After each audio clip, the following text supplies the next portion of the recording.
Hi there, you lovely lot, and welcome back to the latest episode of Pat's Procrastination, brought to you by the Pat's Propaganda YouTube channel. Thank you for watching. Please do not forget to be subscribing to said YouTube channel so that you do not miss an episode, as we're coming to you probably every 2 weeks during this sort of off-season period, she says, in inverted commas. We are your hosts, Claire, Clazzy Clare and Chudders. So let's start it off. Episode 55, Chudders. How are things with you?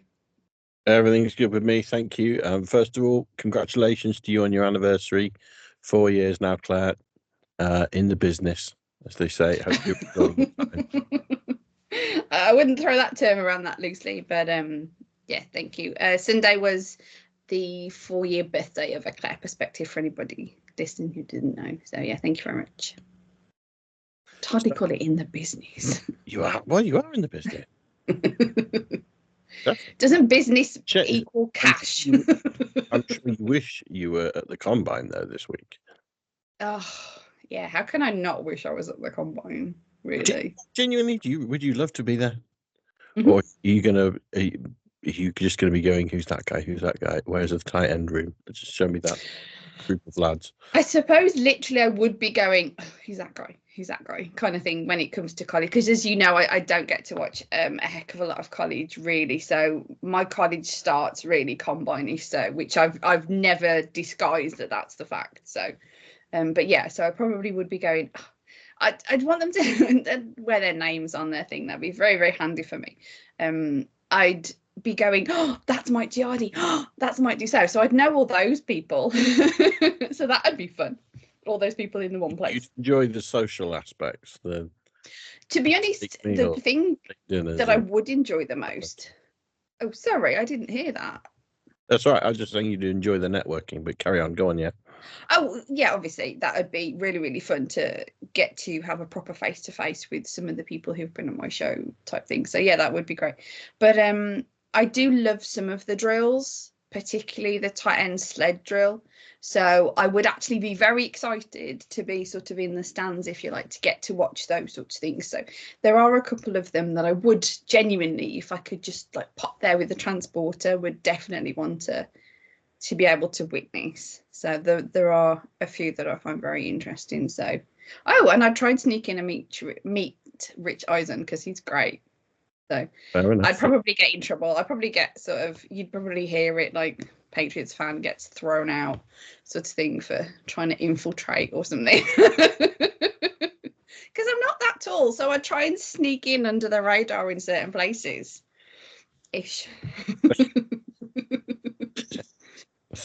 That's sounding more and more dodgy the more you keep speaking there. Let's just keep it clean, Claire. So really that bad though, sorry. Let's start with what's close to home for you then. Tight ends. Are there any particular prospects that you're looking forward to seeing this week? Most of them, because I haven't seen a lot about them. Yeah, you want to see them to then know who you like, if you like. Yeah, I mean, there's a couple of names that are like top on the list, obviously, that I have seen little bits about, the likes of Tyler Warren, because obviously he's at the top. But I understand that Loveland it depends who's sort of mock draft or like big board that you look at as to which tight end is actually at the top. So I'm interested to sort of see them. I always love to see like the measurables and stuff and to see how sort of tall they are, because that's always a thing. And how more of a receiver they look than an actual tight end. As I know that there's a guy that Evan mentioned recently on one of his PU written articles, patriot.com, sorry, that was a teammate of Drake May at South Carolina, from what I understand, Bryson Nesbitt. And I was looking into him. I found that really interesting. But when I looked into him, it established that he is more of a sort of a slot receiver sort of guy than a blocking sort of guy. And we want some more of the blocking than we want the receivering when it comes to tight ends, really, because hopefully we'll get the receiverings from the receivers. So I want me a good all-rounder. The one thing that I like about a tight end is that he's an all-rounder. And I know that people use Gronk as an example, and Gronk can't be an example because he's a bit of a lightning in a bottle, a bit like Brady is, really. But you want those traits. You want some of those traits in a tight end, because that's what makes a tight end.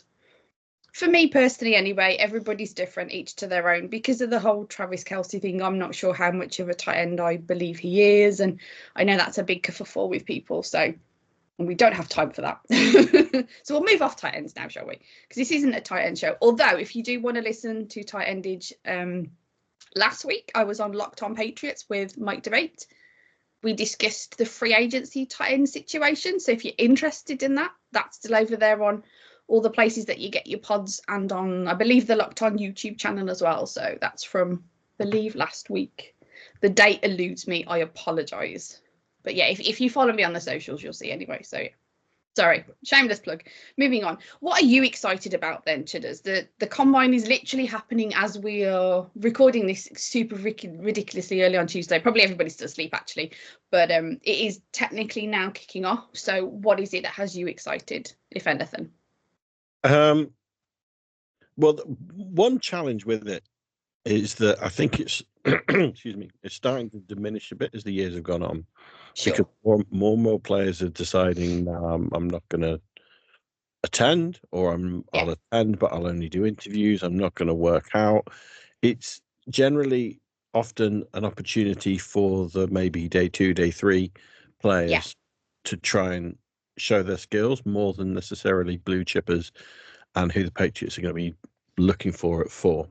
Mm-hmm. That said, I think we could possibly, whilst the show is foremost looking at the combine this week, we could include pro days within our sort of analysis and view of this, where hopefully these players are going to trial out and we'll get more of a sight of them.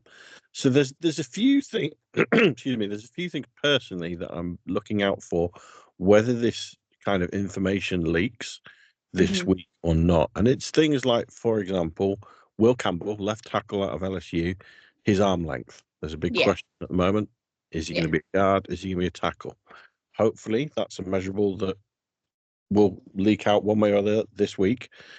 And we'll start to understand, okay, is he now possibly top or very, very near the top of our big board because he's a tackle, or is he measuring as inside as a guard? In all reality, I don't want us drafting a guard in the first round this year. Possibly almost slips off it completely. We should know Sunday his measurables are, from what I understand. This coming Sunday is when the O-linemen go. So it won't necessarily need to be sort of leaked out. We should know Sunday. So come Monday, we should be certain what our draft board's going to look like. Yeah, certainly. I say that mildly ironically, folks. And then it's similar for someone like Josh Simmons, who is not actually taking part because of his recovery from his injury. Reports are he's recovered well from his injury, but you'd assume, again, maybe not this week, where you're going to get too much medical reports leaking out. Maybe there will be, but certainly as it gets to pro days, as teams are getting their eyes on these players in their own facilities, just how good his health is, how close to a return is, how good his recovery is going. Obviously, you're expecting people around him, his manager or whatever, to release that he's raring to go and he's going to be hitting the ground running. But what's the reality there? Are you getting a player who could play for you next season, or are you realistically getting a red shirt who you're looking at the year after? Because that's where he's seen as, if not the number one left tackle on the board in terms of skill. Yeah. He's right up there. So if, for example, the Sunday comes around and Will Campbell's arms measure at 31 inches and you're going, okay, who else is on the board? A simple answer is Josh Simmons. But then the question is, how fit is he and how good is his recovery meant to be? And do you want to take a risk on someone who possibly isn't going to be contributing at their peak next season? And that question comes in. So that's where that sort of player, you start then debating how much we're going to look at him. Yeah. See, can I interject? This is a thing. Now, they're the top 2 tackles pretty much. There is another guy, I believe, Thanks. Depending on whose sort of big board you look, Josh Connolly, he's from Oregon. Those were sort of the top O-linemen, and there's Banks in the mix as well. They're like the sort of the first rounders. Now, you've already mentioned 2 names with asterisks next to their name. One might be a red shirt, one might not have the long, and it's like at 4, you want a sure thing.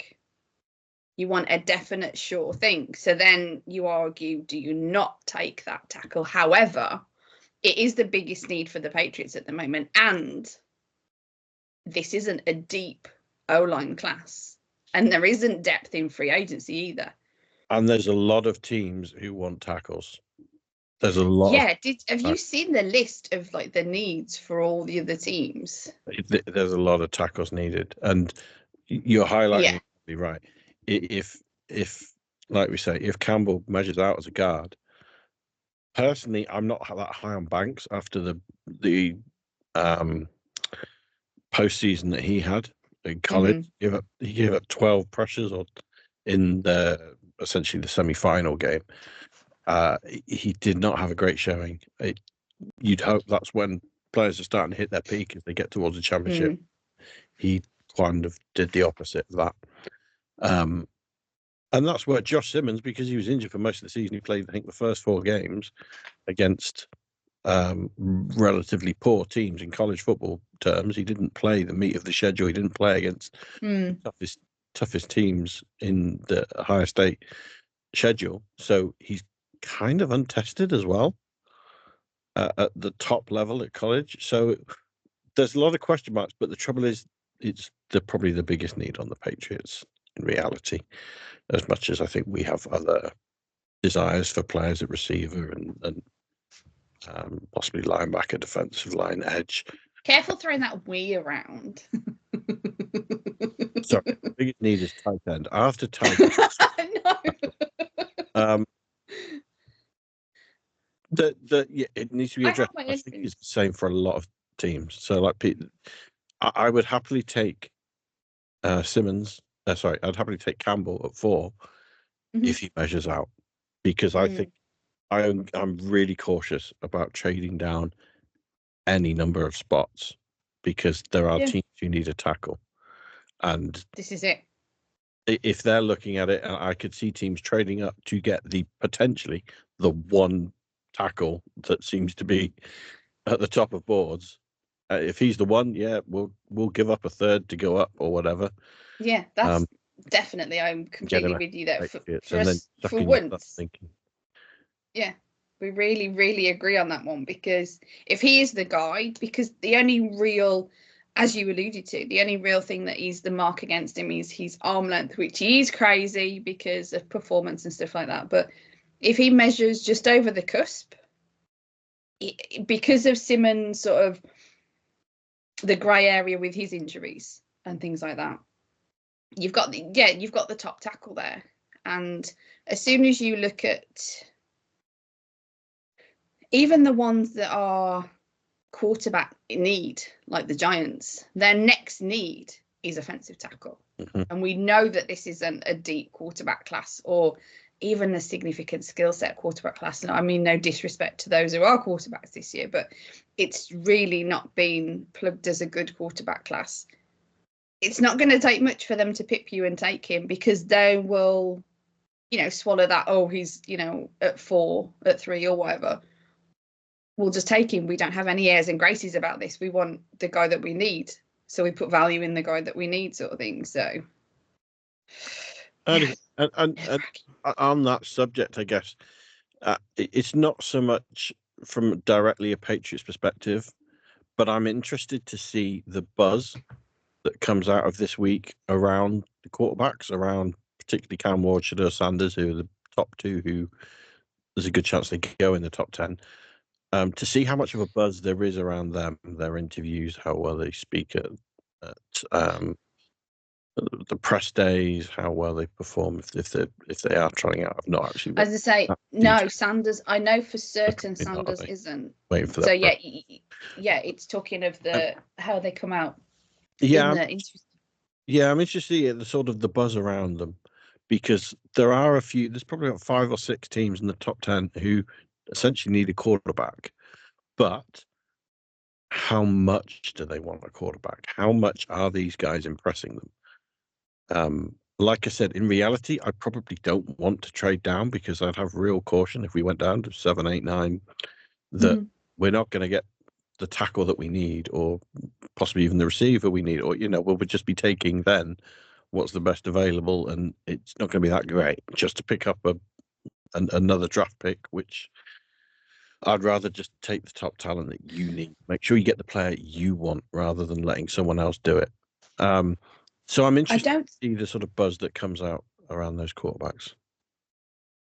Looking at the way that people are discussing these prospects to drop down, like you said, 8 or 9 or 10 or something like this, you've lost out on literally the cream of the crop of this draft class, it would seem.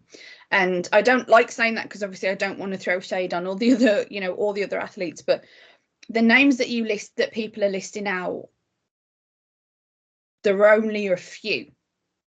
So if you start dropping down, whilst you're getting a good quality player, I'm sure, you're literally selling yourself out of those blue chippers, as people like to say. And I think that it's time to just get over yourself and take that really good player at 4. If it turns out that that's what it is. Let's not mess about with this. Let's not play silly buggers. Let's just take I him. think 6, and it is realistic that 6 could be a trade partner because that's Vegas. They need a quarterback. If if we're playing devil's advocate, if say Cam Ward goes 1, and then Travis Hunter and Abdul Carter go 2, 3, and then you're sitting on 4, and Shedeur Sanders is there, and the Raiders think that someone's about to trade with the Jaguars to get up to 5 because they're going to take, let's say the Jets are going to trade up to 5 to get Shedeur Sanders, and so you are Brady and you're sat there and no, hang on, we want to make sure we get him.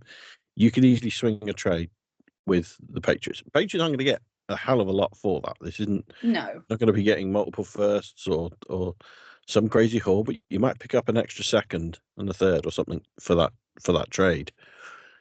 That's a potential move. You are then running the risk 5, the player that you really want goes at 5, whoever that is, whether that is Ted McMillan or personally may well be Will Campbell, assuming he matches out. Whoever that is, you could potentially lose them.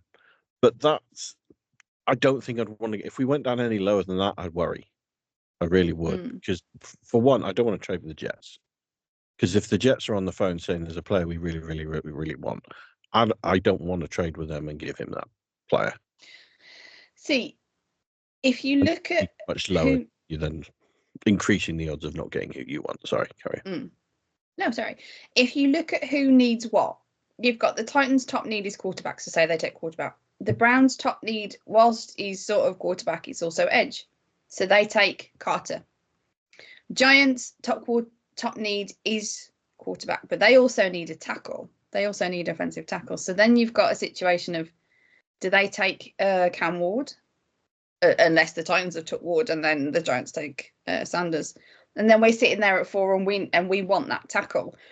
If you push down any further, you risk him going. If this is prefaced by if he is the number 1, if we're talking the if buts candidates at the moment, but if we're talking about Campbell as he comes in over the 33, he comes in as a left tackle. Everybody's consensus, it'd be so cool if he comes in, his arms are like 36 and he just looks really just ridiculously deceptive. Oh, I'd love that. I'd bake a cake. It's you're getting risky then if you look at moving down, but it's a while to the draft. Can you believe it? But like, if you look at it, like there's rumors out there, but wait to see what happens. But like, for example, allegedly the Steelers are interested in Trevor Lawrence from the Jaguars. Should they do that, then all of a sudden now the Jaguars are in a QB hunt at 5. And the Steelers just want to collect QBs. Like, yeah, pretty much. We know the Jets are obviously on the QB hunt. Like we've just said, the Raiders are on the QB hunt. There's enough teams there that there's going to be interest. There is going to be interest in those quarterbacks, and if they start making phone calls, trying to move around, you're gonna get offers. But there's only really 2 quarterbacks. I agree. And That's the other thing. Oh, apparently there's only real 2 quarterbacks. So we're kind of moving it towards draft and away from combine. So let's just try and drag ourselves back to combine. Yeah, go on. Anything else you're looking out for? I'm just genuinely, as I said, it's sort of my first look at a lot of the guys, and that's interesting. But selfishly, I do just really enjoy watching the tight end day. I do, and I'm not ashamed to admit it. I probably should be, but it's fine. So, are we going to know by the end of the weekend who your new draft crush is? Because you're going to have seen. Yeah. That you've fallen in love with, even though everyone else has got him on their big board at 387, but now Claire really wants him to be a Patriot on day 2. No, I'm actually quite a good judge of tight ends, thank you. But there's a one blemish on my record, but I'm actually quite a good. My draft crushes have all turned out to be very, very good tight ends and things like that. So thank you very much. And let me just say, I know that the combine isn't for everybody, and like you said, they're moving away from the quarterbacks throwing and really, it is pushing away towards a bit more like, oh, it's just guys running around in tight shorts for fans, and I fully appreciate that. I know that it's good for the teams with all the interviews and the medicals. I know there's a lot of value in that side of it that we don't really see as fans anyway, so there's still significant value on those things, and that's good. And it's got nothing to do with the tight shots, thank you very much. I like to assess the tight end skill set, and I do enjoy it as a fan. It is something that I do enjoy each year. There's a lot to wade through, but I think it gives us a glimpse of different players. And the one thing that it does give me, I know this is just a personal reflection, the guys that I see at the combine and sort of spark my interest, or he's a really good this, or he's a really good that. Then when we go into the season and I watch obviously games that aren't just Patriot centric, I get to appreciate the whole sport a bit more, because I recognize and watch different guys and see how they're developing and things like that. So I find it interesting personally for me in that aspect of it gives me another broad picture. Now, a lot of people probably don't need that, and that's fine. And I, completely respect everybody fans their way. But for me, it gives me that little extra bit of an oversight, which I like, because I want to be knowledgeable in the sport because I'm so passionate about it. But yeah, bottom line, when it comes to it, I get to see how good of blockers the tight ends are, and I find that fun. It's what I do for fun. Evan likes to crunch the tape. I like to watch the tight endage combines.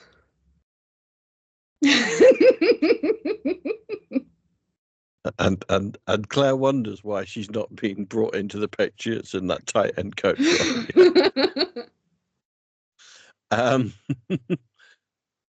Anything else? So it's just the tight ends. That's what you're looking for. I'm looking forward to seeing. I always like watching the O lineman as well, because that's something that is always a need for the Patriots, it seems, in these last few years that I have been doing this. These last 4, 5, 6 years, and just some of the entertainment factor and the listening to what people have to say, and Daniel Jeremiah, who's probably one of the gods when it comes to drafts and combines and stuff, and interesting too, because I don't get to listen to his comments a lot on regular TV here that might be sort of more in the US.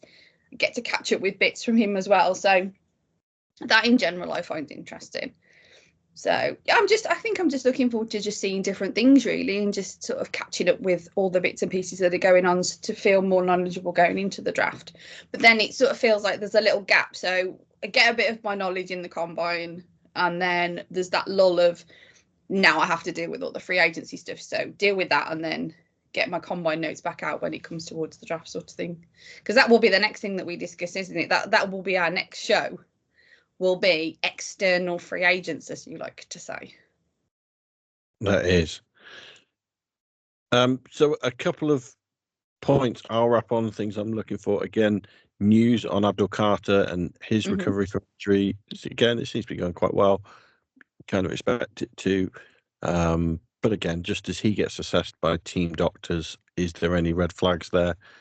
I doubt he'll even be an option for the Patriots at 4, assuming, if he is, it's probably because there's major red flags over his injury. And in that case, do the Patriots even want to be taking him? But just to see how his reports are going. I'll keep talking now. The two sort of potential top-end receivers that could go or should go early. Travis Hunter, I appreciate he's been put with the defensive backs for the purposes of this.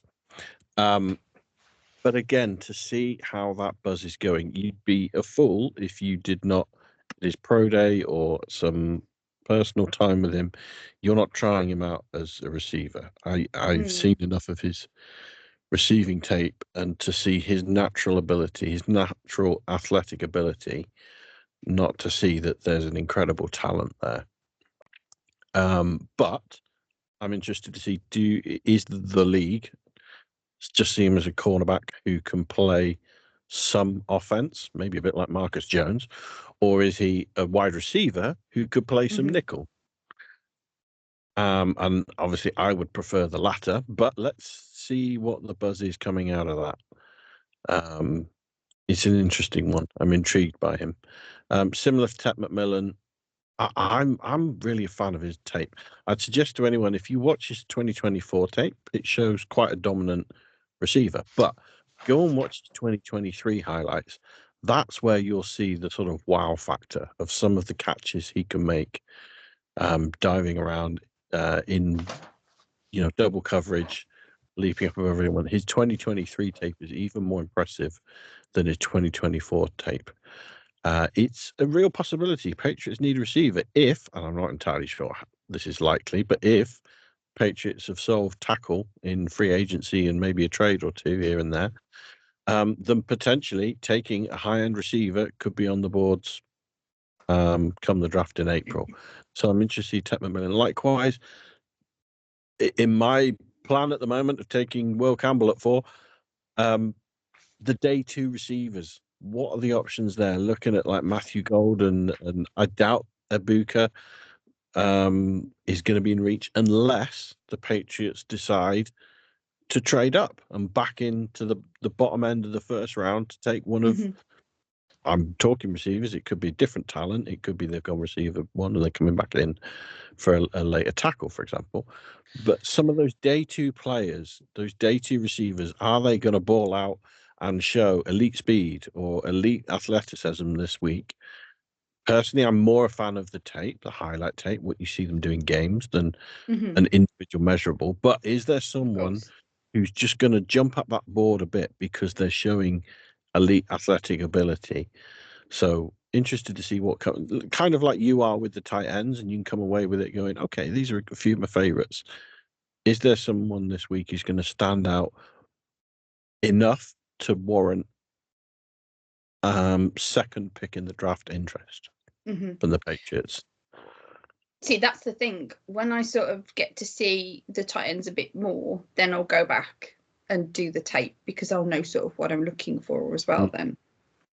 I have 2 questions for you very quickly then. Okay, go on then. What is the one question, if you could only have one question answered by the end of this combine on anyone, what is the one question you would like to be answered? It's Will Campbell's arm length. That's the one thing I'd like to see. It's boring because it's no, it's it's mine completely. But I think it's strange. Will Campbell's arm length is probably going to change the board quite considerably for the whole league, for a lot of the league. If he measures a tackle, there's a lot of teams going to be interested in, can we be the ones that get that one tackle? If he measures a guard, then a lot of teams are going to be, right, what's plan B? Or we now need to, and not only, okay, who's the next tackle we should be taking and where, but okay, if we are Patriots of 4, we're probably not taking Campbell. Right, who are we going to take? Yeah, which direction are we going? Exactly. Yeah. Okay. And that's it. We're now thinking that probably that much, seriously, that much is going to be one of those shows now that this much makes a difference. So size matters, Claire. Okay. we're gonna see exactly the impact that it has. I'm dying Probably to by push the end of back the week. with it's not the size that matters, it's what you do with it. But it really seems to matter on this one. Now, second question. If the Patriots move back up into the end of the first for an offensive weapon, and they take a tight end, oh. how good do you get it to be? See, a good one though. Come on. Is that your semi-realistic hope? I don't think Because so. I mean, it depends who's still there and stuff. I assume you think the Patriots could take 1 or 4, and they're unlikely to trade down. Oh, Even no, you, I assume you don't want them to trade down into the range of taking a tight end, say 12th. You don't want the Patriots dropping back that far to then take a tight end, even if they pick up a first next year or something. You don't want to see that. So your realistic dream for the Patriots is that they're trading back into the first to take a tight end. Is that right, Claire? I don't know. We'll have to revisit this on our draft episode, because that is all we have time for today, folks. I don't get a chance to answer your question. Okay, go for it. Go on then. No answer. Go on, answer. Well, okay, we'll save the answer for the draft episode. But folks, we will be back with you in about 2 weeks, but check your eyes on the socials, check on Twitter. And as I said, if you're subscribing to the YouTube channel, you won't have to check anywhere, because you will have that notification to let you know that we are back, baby. So that's it for another episode of Pat's Procrastination. Tune in next time, folks. And as always, go Pats. LFG.